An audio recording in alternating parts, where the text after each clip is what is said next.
E aí, gurizada, faz algum tempo que eu não apareço por aqui.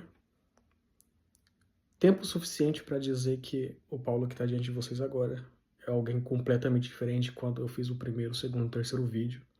E isso que nem fazem anos, fazem alguns meses. Eu não consegui manter a constância de fazer todos os dias. Eu não diria que foi pura inconstância, eu diria que houve uma mudança da minha necessidade de cumprir ou não esse objetivo. Atualmente estou mais envolvido com a escrita.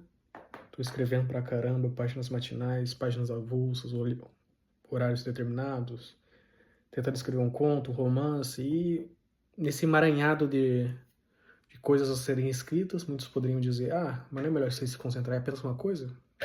Talvez, talvez. Mas eu não tô aqui pra fazer o que é melhor, eu tô fazendo aquilo que eu sinto e devo fazer, vou lá e faço, né? Quantas pessoas não estão presas em certas estruturas de eu devo fazer isso e aquilo, e é por isso e por isso tem dificuldade de evoluir na vida.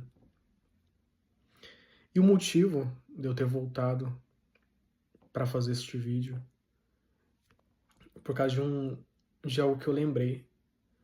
Na verdade, refletindo, eu cheguei numa conclusão. E através dessa conclusão, eu rememorei algumas experiências que eu tive no ensino médio e no fundamental. Primeiro, minha escrita sempre foi elogiado pelos professores.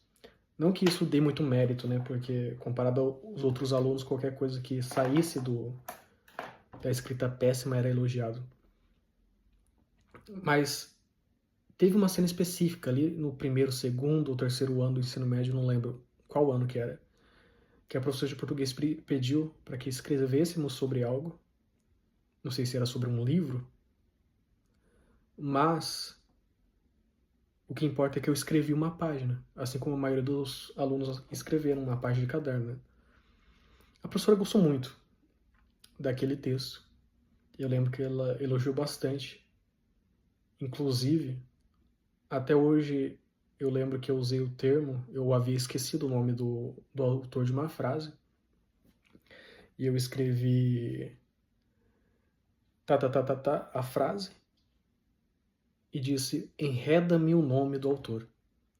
Nossa, a professora ficou fascinada com a expressão enreda-me o nome do autor. Que na época foi algo que surgiu natural de mim, não tentei forçar nada, só veio do peito. Qual que é o problema? Ela pediu para que eu lesse em voz alta esse texto. E claro, jovem, adolescente, ali entre meus iguais. Eu não sou um garoto tímido, nunca fui de ser muito vergonhoso, sempre fui mais cara de pau. Mas a escrita era algo que eu depositava tanta importância que o pedido que eu lesse em voz alta fez eu tremer na base, fez eu ficar com vergonha. Aí eu comecei a ler e saiu aquela leitura horrorosa graças ao meu nervosismo. Eu trotava nas palavras, eu respirava onde não tinha ponto, eu engolia vogais. Horrível, horrível. Eu tinha que repetir diversas vezes a mesma frase porque eu engasgava no meio.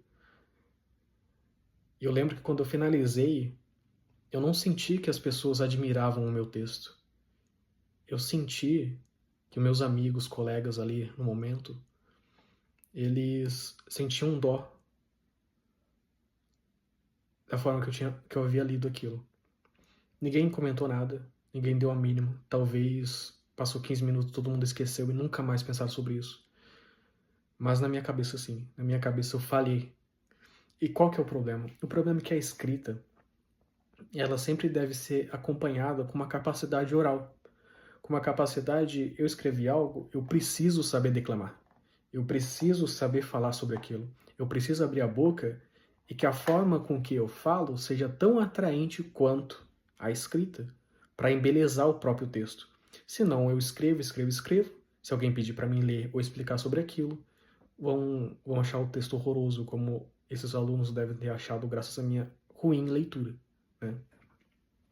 Então, graças a isso, graças a esse conceito, que eu decidi voltar aqui a fazer esses pequenos vídeos treinando minha comunicação, eu diria que hoje em dia, isso foi nos meus 16, 17 anos. Eu já tô com meus 24, este ano eu faço 25. Então passaram-se bons anos desde essa experiência. E hoje em dia eu consigo pegar um texto e ler em voz alta. Costumo fazer isso bastante graças à igreja, né? Principalmente no grupo de jovens, onde muitas vezes eu sou responsável por ler algumas coisas durante as ministrações. Então eu superei isso. Mas não é porque você superou um problema que você vai parar. Acredito eu que a capacidade da retórica, a capacidade da, da comunicação oral tem que ser tão desenvolvida quanto a capacidade da escrita em alguém que quer trabalhar com linguagem. Em alguém que quer trabalhar com a comunicação, como é o fato do escritor, como é o próprio escritor. Se eu trabalho com a linguagem escrita, eu preciso ser também um ótimo orador. É o que eu acredito. Esses dias atrás, eu acabei vendo o filme o Mestre dos Gênios, que conta ali o Perkins, né, que era um editor-chefe, ajuda Thomas Wolfe, o escritor Thomas Wolfe, a publicar seus primeiros livros. Perkins foi o mesmo que descobriu Scott e o mesmo que descobriu Hemingway. Então, um editor fenomenal, por isso que dizem que é o mestre dos gênios. E algo que me fascinou em Thomas Wolfe, no filme, como ele é realmente, eu não sei, eu nunca li biografia sobre ele, mas vamos dizer que ele era aquele cara do filme, aquele grande ator. A facilidade que ele tinha de, com muita teatralidade e sensibilidade, expressar aquilo que sentia e pensava para os outros personagens.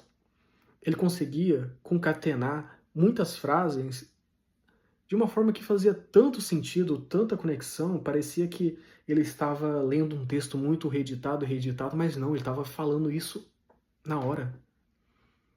Aí eu pensei enquanto eu vi o filme, eu pensei que eu gostaria muito de ter essa paixão ao falar.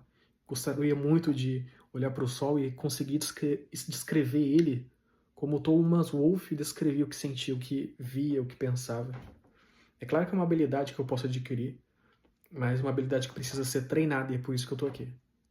Nesse mesmo filme, numa cena onde Perkins e Wolfe estavam num vagão de trem em direção à casa de Perkins, Wolfe olha para ele e diz que gostaria muito de ser X e Y personagens, mas que não somos as personagens que queremos ser, mas aquelas que somos. E que ele próprio era um personagem muito mesquinho ali que ele descreveu, né, o personagem que ele era. Eu não lembro qual livro, qual personagem que ele falava. Mas eu me vi nisso. Eu não sou as personagens que eu gostaria de ser, mas eu sou o que sou. E sendo o que sou, eu preciso treinar para que dentro da minha naturalidade, de forma orgânica, eu consiga evoluir para comunicar bem. Enfim, não quero dar muitos rodeios. Eu gostaria que esse vídeo fosse bem direto. Até a próxima, se houver uma próxima, e se Deus quiser. Tchau, tchau.